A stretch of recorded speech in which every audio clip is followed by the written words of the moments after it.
Hello everyone. In this video, we'll discuss about types of computers. Okay,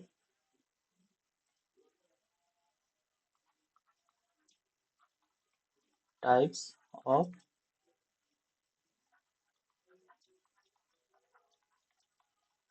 computers.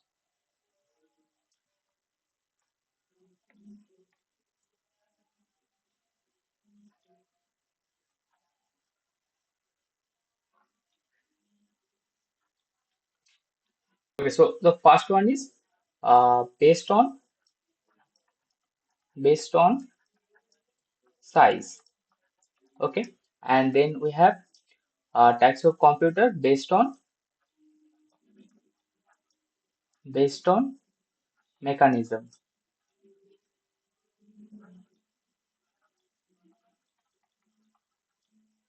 Okay, then types of computer based on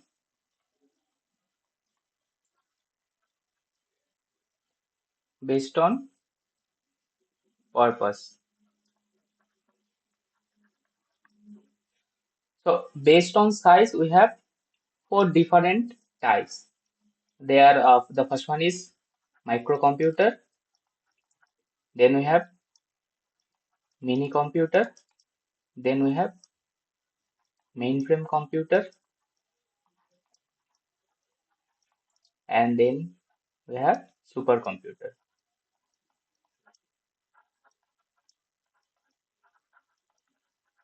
Okay, so among microcomputer, mini computer, and mainframe computer, supercomputer is the most powerful one. Okay, and the most fastest one. And based on mechanism, we have two types. First one is analog computer, not two types, sorry. Based on mechanism, we have three types. So first one is the analog computer. Then we have digital computer. Then finally we have the mixed of analog and digital computer, that is hybrid computer. Okay, so and based on purpose, computers are classified into two categories. So first one is general purpose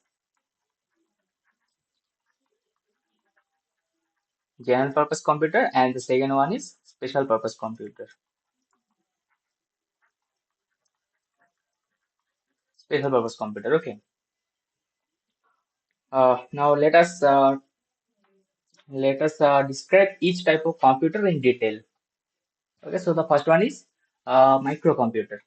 So microcomputer is basically the smallest type of computer and designed for single users.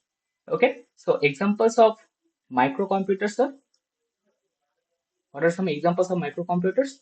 So your personal smartphone. Let me change the color. Okay, so smartphone, then laptop,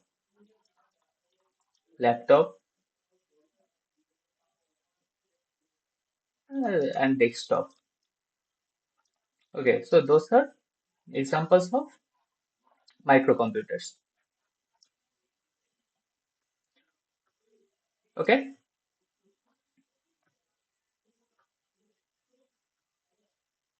so one person uses it for assignments, games, browsing, and for various day-to-day life tasks. Okay, so those are the examples of microcomputers. Okay, then we have mini computer. Okay, so mini computer is more powerful than microcomputer. Okay, and it is larger than microcomputer, and it supports multiple users simultaneously. Okay, and it is used in organizations for databases or networking. For example, like a computer lab in school or college, where many students work on different terminals, but all are connected to a central systems, are examples of mainframe computer. Okay, no, examples of mini computer. So examples are like computer lab in school or college, where many students work in different terminals. Terminals means basically your output screen, but all are connected to a central system.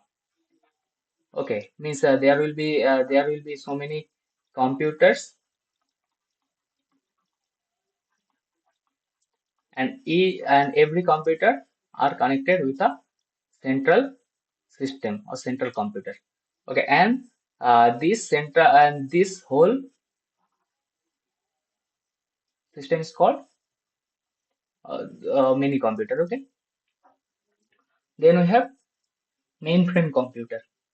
So mainframe computer is a very powerful machine that supports how thousands or hundreds of users at the same time. Okay, and it is more powerful than many computer. So this one is more powerful, and supercomputer is more powerful. So this one is the greater than sign. Okay. So what are some examples of mini computers? So the computers used in banks, insurance companies, railway stations are examples of mainframe computers. You know about IRCTC? So in IRCTC, they use mainframe computers, like computers used in banks, railway are examples of mainframe computer. Okay. Then we have supercomputer. So a supercomputer is like a super fast brain that can do in 1 second what your laptop might take years to calculate. Okay. And it's the fastest and most powerful. And it is used for weather forecasting, space research, simulations, AI modeling, nuclear research, etc. etc.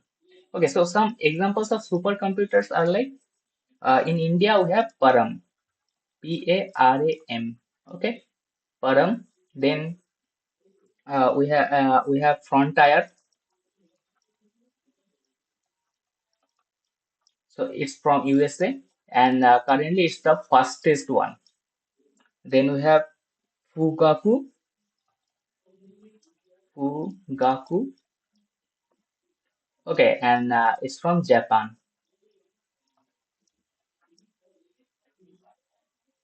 So they are basically the fastest one.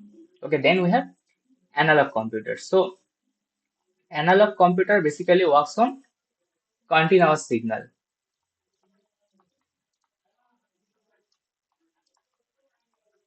Okay, so continuous signal means there will be no breaking point.